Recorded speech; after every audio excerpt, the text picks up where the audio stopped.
The unthinkable loss. Tom Dawson never imagined that he would have to bury his own daughter. Life was cruel, but this was beyond what any father should endure. The small, dimly lit room smelled faintly of lavender, a scent his little girl had loved. Jamie had been full of life, her laughter ringing through their home like a melody that never got old. Now, as Tom sat beside her still body, his heart ached with the weight of reality. He had spent countless nights waking up to check on her, ensuring she was safe, tucking her in when she kicked the blanket off, whispering stories when she was scared. But now she lay motionless, and there was nothing he could do to bring her back. Tears blurred his vision as he dipped a soft cloth into a basin of warm water. His hands trembled as he squeezed the excess water out and gently wiped her small, delicate hands. Her fingers, which once held his so tightly, were now still and cold. "Jamie, my sweet girl," he choked, his voice barely above a whisper. "Daddy's here." His mind raced with memories. The day she was born, the first time she called him Daddy, the way she used to jump into his arms every evening when he came home from work. And now, this was all that was left, memories, and a deafening silence. Tom was a strong man. He had faced hardships before, but nothing compared to this. The weight of grief pressed down on his chest like a boulder, making it hard to breathe. He wanted to scream, to rage at the heavens, to demand an explanation, but all that came out was a quiet sob. His wife, Emily, stood in the doorway, her own face streaked with tears. She had been unable to step forward, unable to bear the sight of their child lifeless before them. Tom glanced at her, his heart breaking for her as well. They were in this pain together, yet it felt so lonely. After wiping Jamie's arms, Tom moved to her face. He hesitated, his fingers trembling. He wanted to pretend she was just sleeping, that she would wake up any moment and smile at him. But when he wiped her forehead, something strange caught his eye, a small mark just above her temple. His breath hitched. It was faint, almost imperceptible, but it hadn't been there before. His heart pounded as he leaned closer, carefully inspecting it. Was it just a bruise? Had she fallen before? A sudden, sickening thought gripped his mind. Tom's fingers traced the mark gently, a creeping dread taking hold of him. It didn't seem natural. "Emily," he called, his voice tense. She turned her tear-streaked face toward him, her expression exhausted and distant. "Come here. Look at this." Emily hesitated but stepped forward. As she peered at the mark, her expression shifted from sorrow to confusion.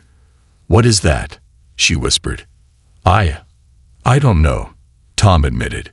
His pulse was hammering in his ears. A deep, unsettling fear clawed at his chest. Something wasn't right. And suddenly, in the quiet, grief-stricken air of the room, Tom realized this wasn't just a tragic loss. There was something more to Jamie's death. Something he had to uncover.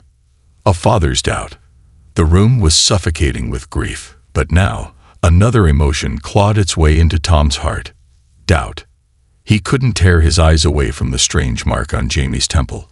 His fingers hovered over it, trembling, as a cold sense of unease washed over him. Was it a bruise? A birthmark he had never noticed? No, that wasn't possible. He knew every inch of his daughter. He had held her since the day she was born, kissed every scraped knee, wiped away every tear. But this mark felt foreign, unfamiliar, wrong. Emily knelt beside him, her tear-streaked face inches from Jamie's lifeless one. She swallowed hard, her fingers brushing against the spot Tom had discovered. "I don't remember seeing this before," she murmured, her voice barely audible. Tom's jaw clenched. "Neither do I." Silence stretched between them. The weight of loss still pressed down on their chests, but now suspicion had intertwined itself with their sorrow. "Tom," Emily whispered, her voice trembling, "do you think something happened to her?" He wanted to dismiss the thought, wanted to tell himself that his mind was just playing tricks on him, that grief was making him overthink. But something about the mark gnawed at him. His thoughts raced. Jamie had been perfectly fine just a few days ago. She had woken up, eaten breakfast, played with her toys, and given him the biggest hug before he left for work. She had been happy. And then, suddenly, she was gone. They had been told it was natural causes, a sudden, unexplained passing in her sleep. But now, looking at the mark, something about that explanation felt too easy. Too convenient. Emily sniffled, wrapping her arms around herself as if the room had suddenly grown colder. She was just 8, Tom. 8-year-olds don't just die. Tom's hands balled into fists. His stomach twisted into knots. "Something isn't right," he muttered, standing up abruptly. Emily looked up at him, startled. "What are you doing?" He ran a hand through his disheveled hair, his mind a storm of emotions. I need to think. I need to." He exhaled sharply. "I need to figure out what really happened." Emily's face crumpled. "Tom, please, don't do this to yourself." But he couldn't stop now. He grabbed his phone from the bedside table and scrolled through the photos he had taken of Jamie in the past few weeks. His fingers flicked through images of her smiling, playing, sleeping in his arms. Then he paused, staring at a picture from just 3 nights ago, the last night he had tucked her into bed. His heart stopped. In the picture, Jamie lay under her blanket, her small face peaceful in the soft glow of her nightlight. He had kissed her forehead before taking the photo, capturing the last moment he would ever see her alive. And there was no mark on her head. His breath caught in his throat. The mark hadn't been there. Not that night. Which meant it appeared after she had already been gone. A chill crept down his spine. He turned to Emily, his expression dark with realization. "I need to know the truth." She stared at him with wide, exhausted eyes. "Tom, what are you saying?" "I'm saying," he said slowly, his voice firm despite the lump in his throat, "that I don't think Jamie just died."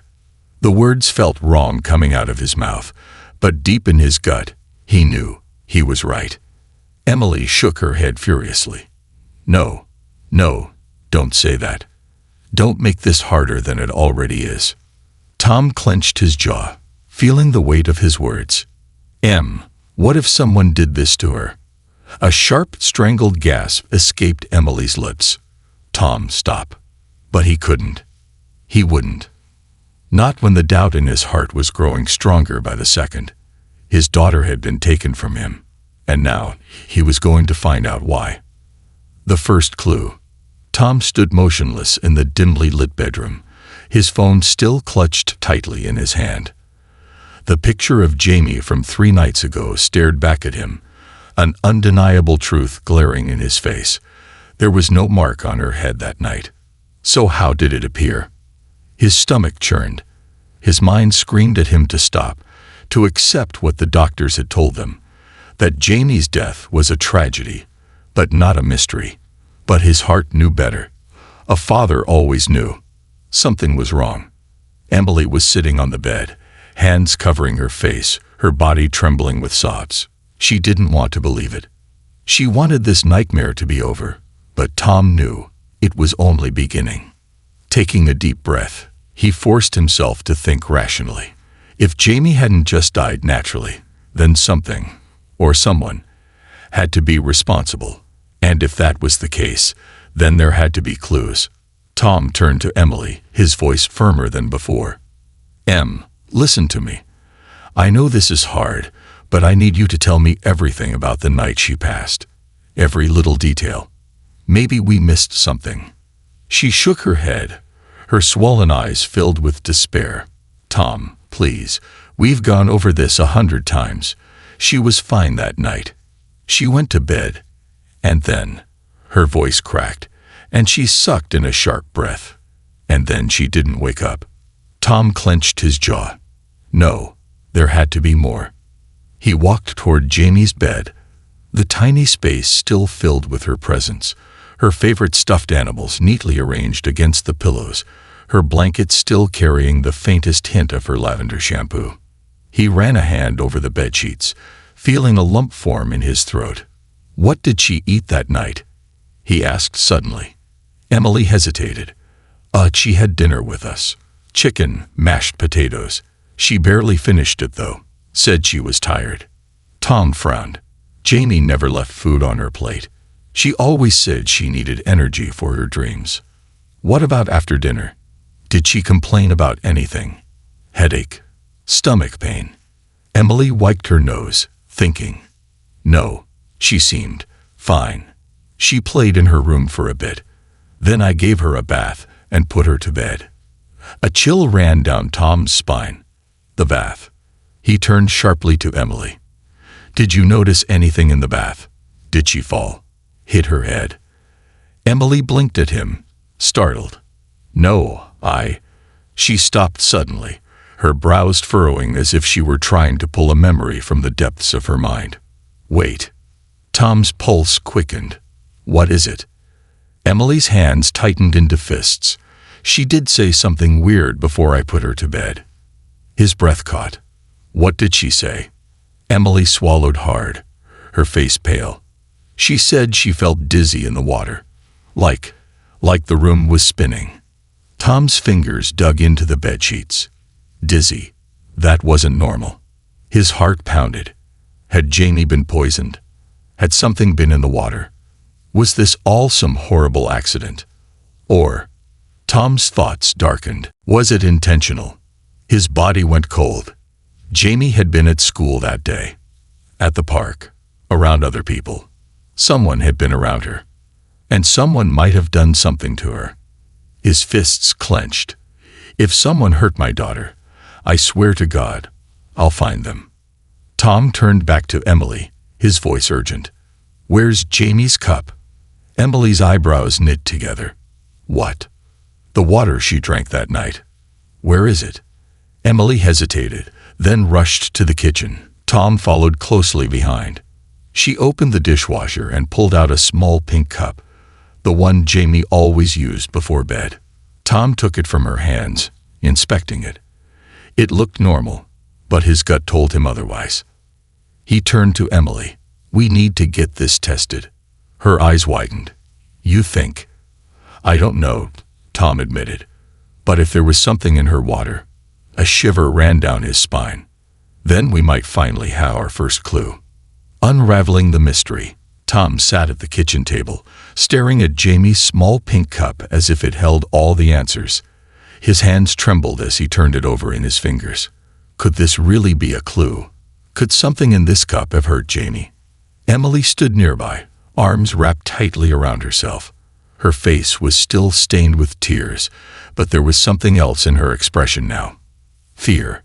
"Tom, do you really think something was in there?" she whispered. Tom swallowed hard. "I don't know. But something isn't right, Em. We can't ignore this." She nodded, though she looked unsure. "So what do we do?" Tom hesitated. He had no experience with this. He was just a grieving father grasping at straws. But he had to start somewhere. "I'll take it to a lab," he said finally. "Maybe they can test it for toxins, chemicals, anything that doesn't belong." Emily flinched at the word toxins.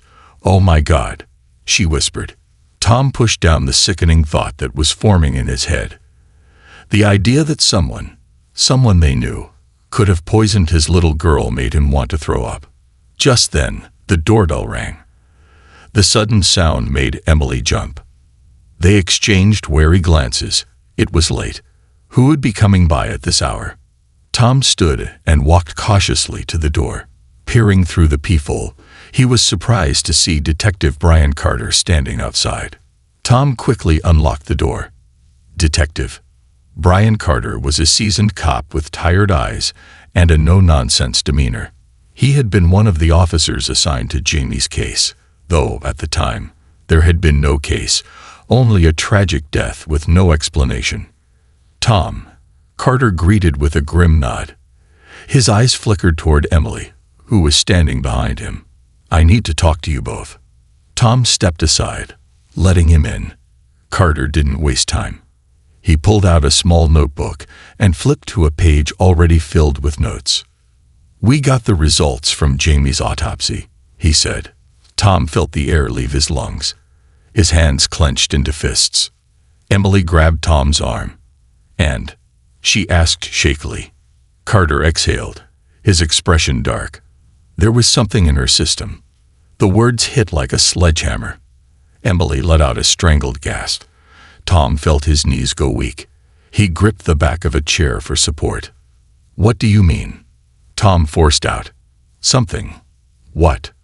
Carter hesitated, choosing his words carefully. There were traces of a sedative. Silence. A thick, suffocating silence. Emily's hand flew to her mouth. No, that's not possible," she whispered. "She didn't take medicine. She hated taking medicine." Tom's mind raced.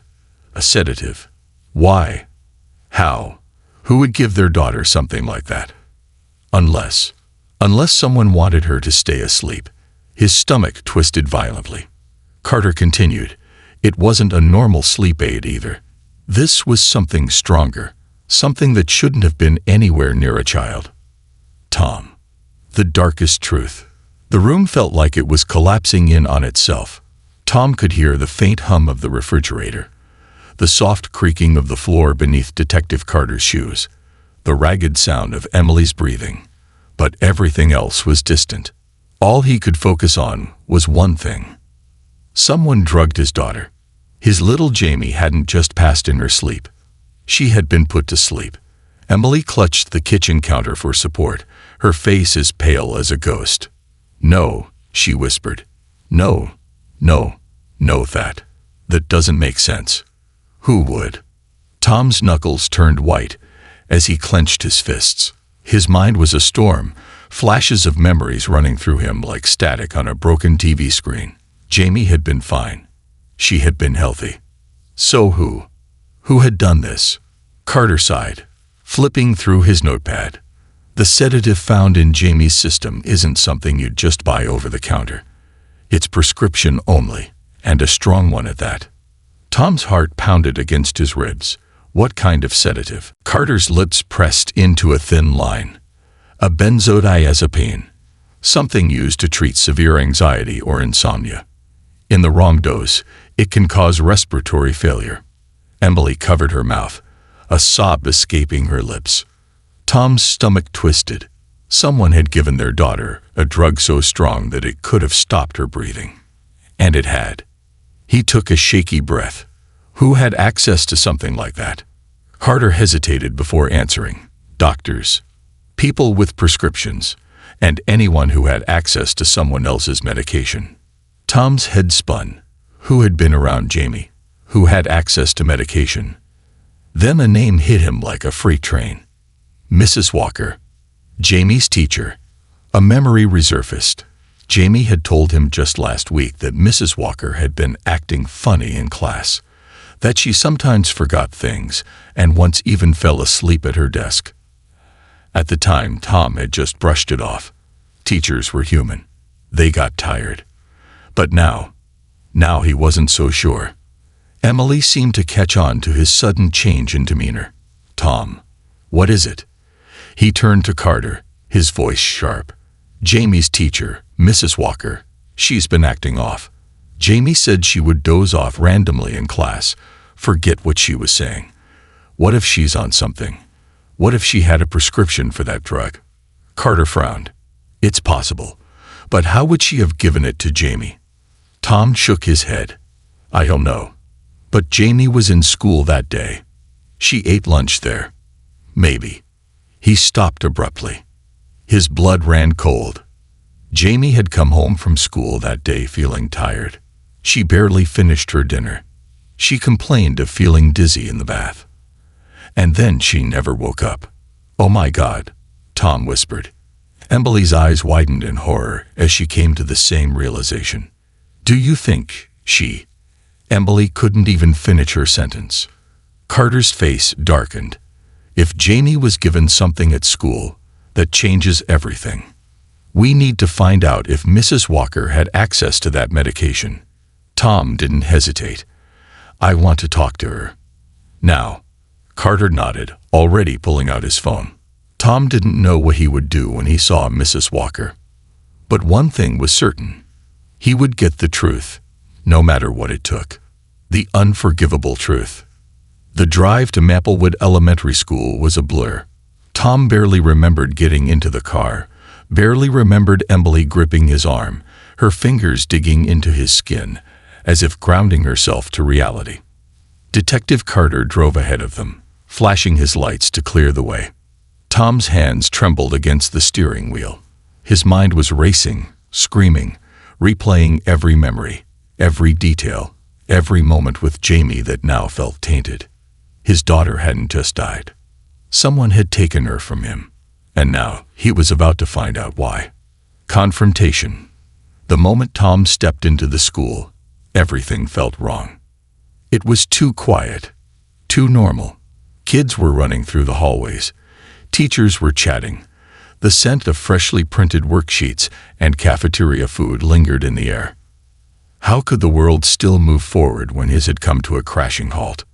Carter led them down the hall, his boots heavy against the polished floor. "She's still here," he murmured. "The principal is keeping her in the office." Emily's breath hitched beside Tom. I can't do this," she whispered. "Tom, I can't." Tom turned to her, gripping her shoulders.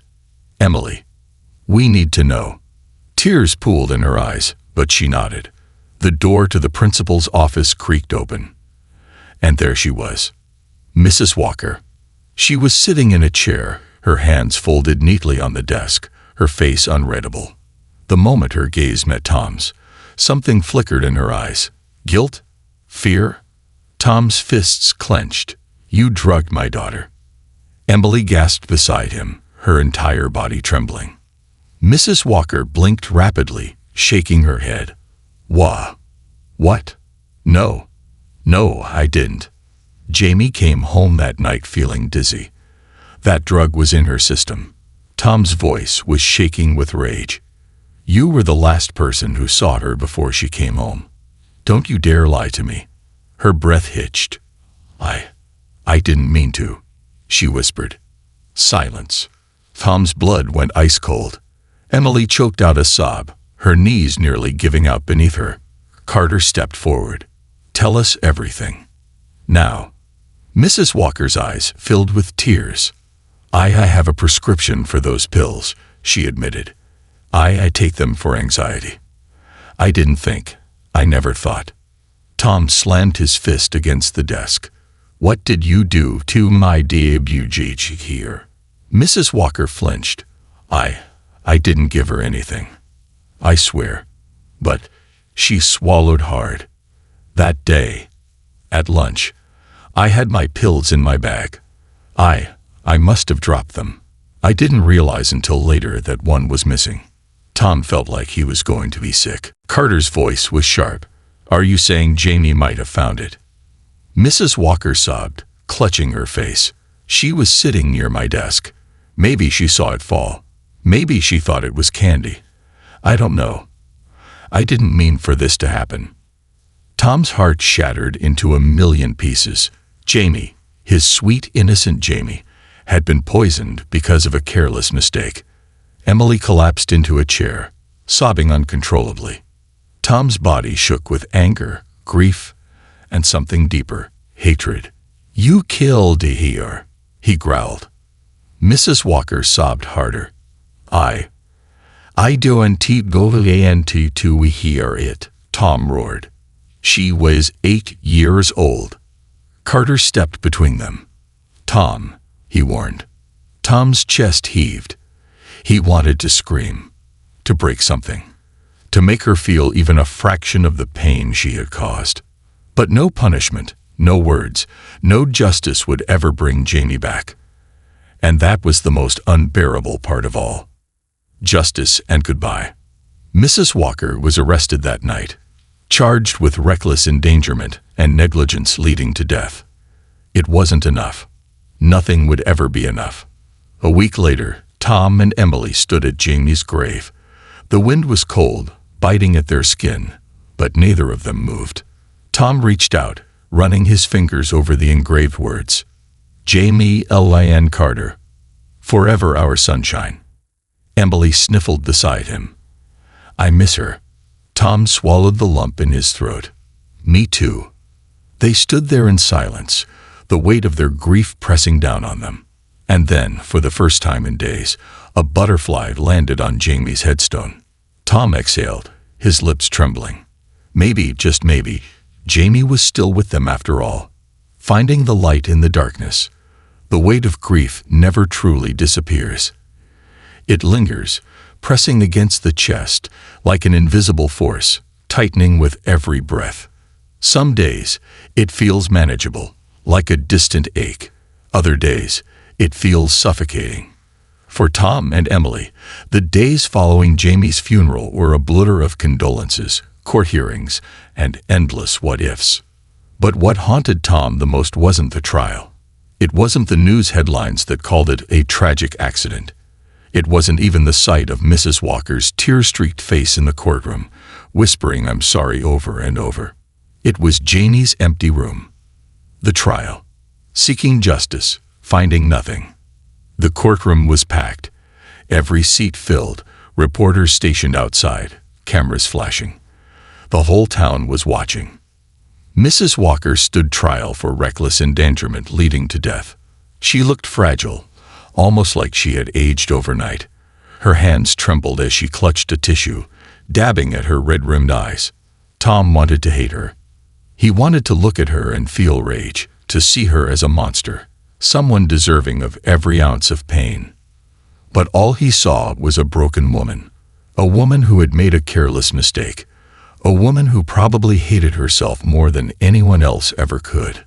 The prosecution painted her as irresponsible, a teacher who had no business being in charge of children when she couldn't even keep track of her own medication.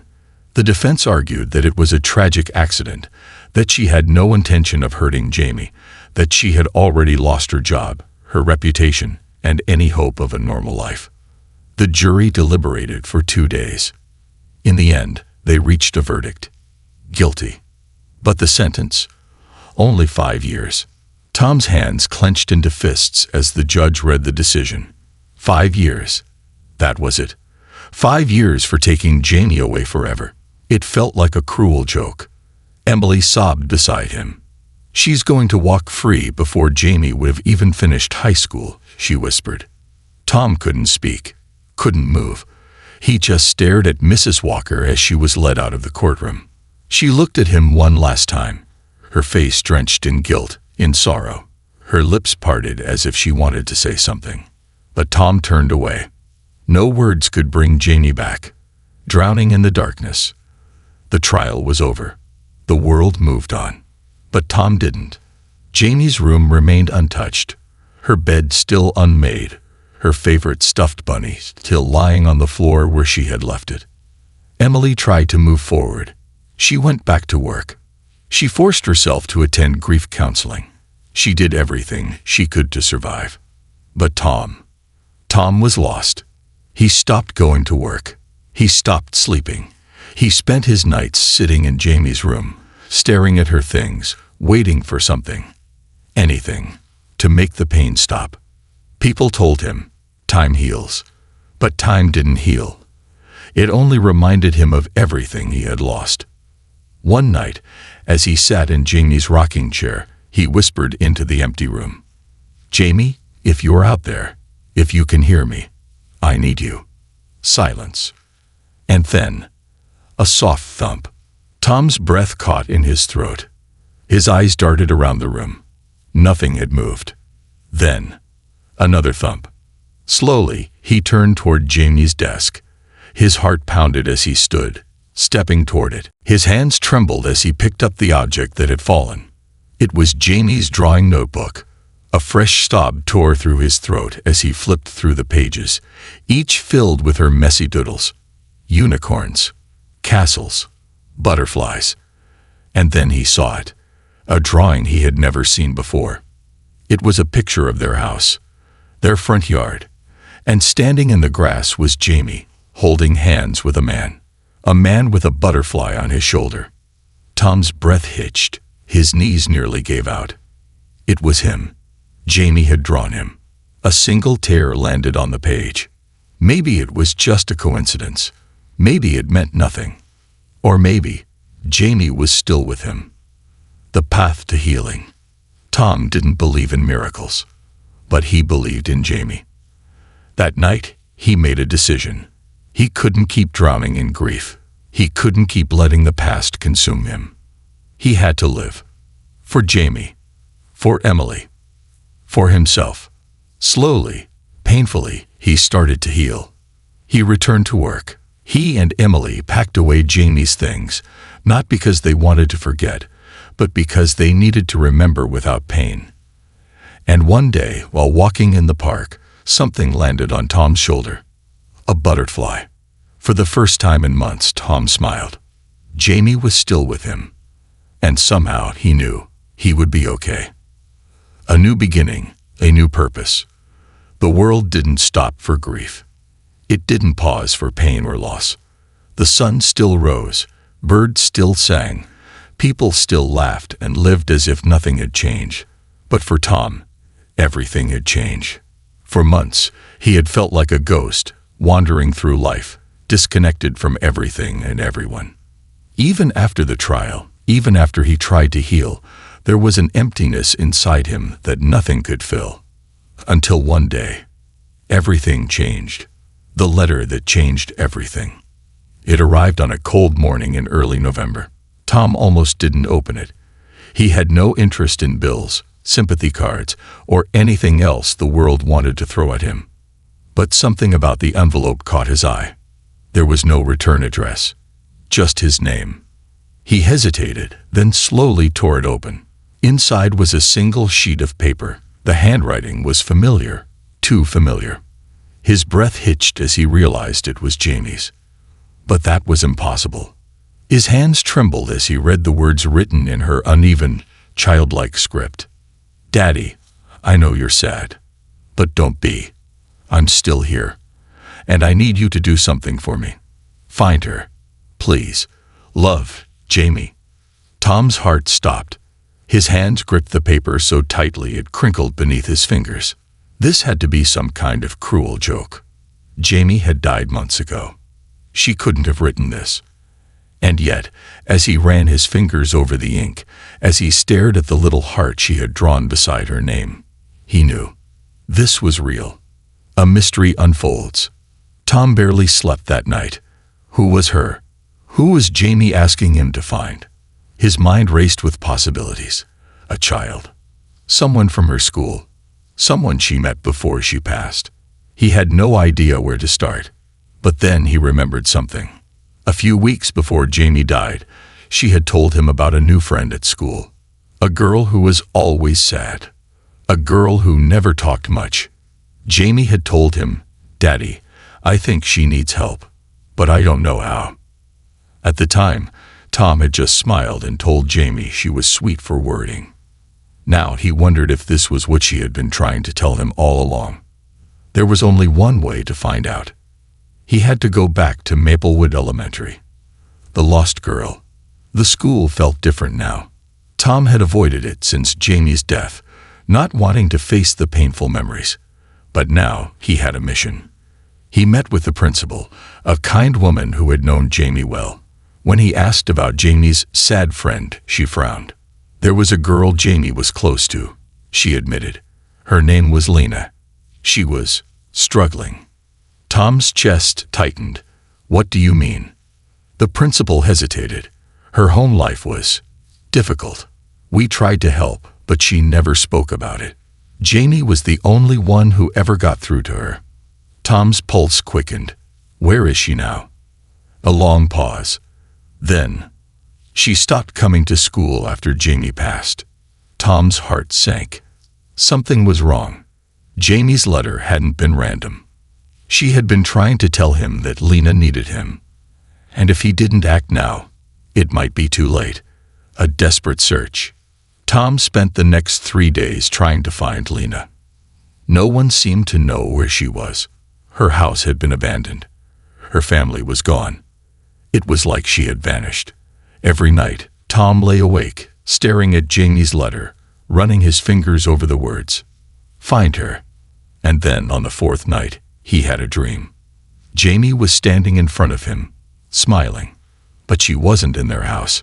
She was in a rundown playground, one Tom vaguely recognized. She pointed toward the old slide and whispered, "She's there, Daddy.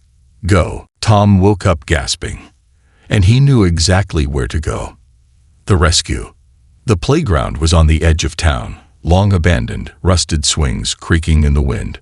Tom's stomach churned as he stepped onto the cracked pavement. It was empty. Had the dream just been his grief messing with him? But then, a faint whimper. Tom's blood froze. He turned sharply, following the sound. His heart pounded in his chest as he approached the old slide. And then he saw her. Lena. She was curled up beneath the structure, shivering, her eyes hollow and frightened. Tom dropped to his knees. "Lena." She flinched. "It's okay," he whispered. "Jamie sent me." At the sound of Jamie's name, Lena's eyes filled with tears. "She told you?" The little girl choked out. Tom swallowed hard. Yes. And in that moment, he knew Jamie had saved her. Even from beyond this world, she had found a way to lead him here. To give Lena the second chance Jamie never got. A new purpose. Lena was taken in by social services. She had been running from an abusive home, hiding, starving, surviving on nothing. If Tom hadn't found her that night, she wouldn't have lasted much longer. Tom visited her often. At first, she barely spoke, but over time, she started to open up. One day, she looked up at him and whispered, "Jamie was my only friend." Tom smiled sadly. "She was my best friend too." Lena hesitated. Then, in a soft voice, she asked, "Can I call you Uncle Tom?" Tears burned in his eyes. He reached out, gently squeezing her hand. "You can call me whatever you want, kid." And for the first time in a long time, Tom felt something in his chest. Something warm, something light. Jamie was gone, but she had left him a mission. To help others. To save the lost ones. And as long as he was alive, he would never stop.